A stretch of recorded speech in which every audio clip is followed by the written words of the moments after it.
रात का समय था। नंदीगंज के शिवकुंज कॉलोनी में स्थित पुराने बंगले नंबर 11 के बाहर एक कार आकर रुकी। कार से दीपक, पूजा और मोंटू बाहर निकले। नए घर को देखकर तीनों ने राहत की सांस ली, मगर वातावरण में एक अजीब सी ठंडक थी। दीपक ने घर को देखते हुए बताया कि यही है उनका नया बंगला, जहां से नई जिंदगी की शुरुआत होगी। मोंटू ने जवाब दिया कि जीजा की पसंद हमेशा बेहतरीन रहती है। इस बार भी उन्होंने शानदार जगह चुनी है। पूजा ने हल्की मुस्कान के साथ बोला कि यह सब उसकी संगत का असर है। तीनों के बीच हल्की फुल्की बातें हुई, लेकिन जल्दी ही उन्होंने सामान निकालने और घर के अंदर जाने का फैसला किया। दीपक ने सामान उठाया और अंदर बढ़ गया। पूजा और मोंटू भी पीछे पीछे घर में प्रवेश कर गए। जैसे ही उन्होंने दरवाजा खोला, घर के भीतर गहरा अंधेरा था। अचानक बिजली चमकी और एक ठंडी लहर ने उनका स्वागत किया।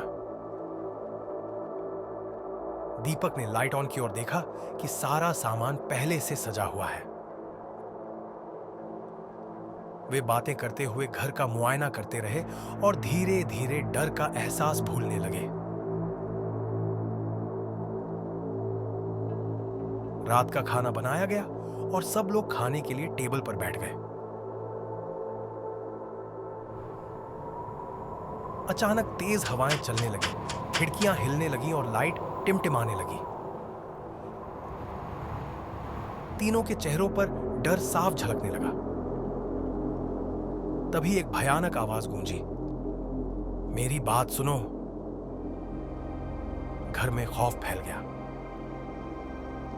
मोंटू ने बताया कि यहां कोई आत्मा मौजूद है। तीनों दरवाजे की ओर भागे, लेकिन सब बंद थे।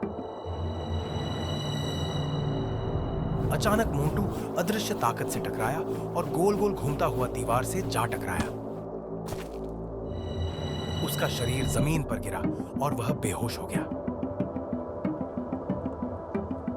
दीपक उसे उठाने भागा, पर तभी वह भी हवा में उछल गया। पूजा डर के मारे चीख पड़ी और बेहोश हो गई।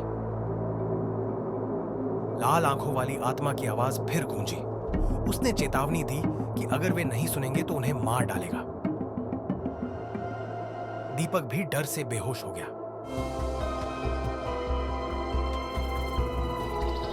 सुबह हुई तो तीनों धीरे धीरे होश में आए। पिछली रात के दृश्य उनके दिमाग में घूमने लगे। पूजा ने साफ कहा कि यह घर भूतिया है और उन्हें तुरंत यहां से निकलना चाहिए।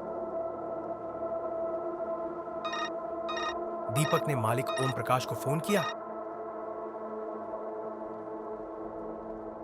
लेकिन जवाब मिला कि एडवांस तभी लौटेगा जब नया किराएदार मिल जाएगा।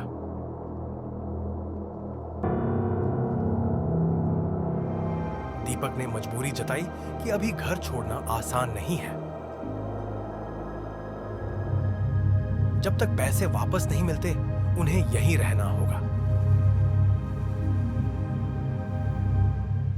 आखिरकार दीपक ने फैसला लिया कि एक तांत्रिक को बुलाया जाएगा जो इस आत्मा को शांत कर सके। दीपक ने भैरव बाबा को फोन किया और उनसे तुरंत आने की विनती की। बाबा ने दक्षिणा तय की और आने का वादा किया। बाबा वहां से रवाना हुए।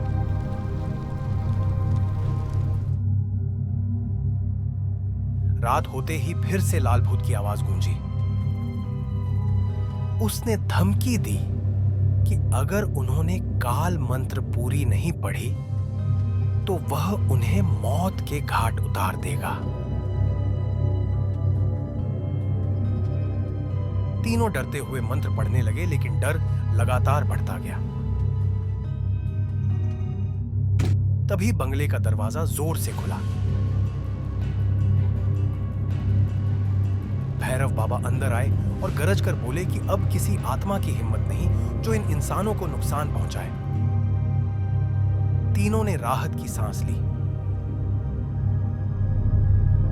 लेकिन लाल भूत की आंखें और ज्यादा क्रोध से जल उठी। यहीं से असली जंग की शुरुआत हुई।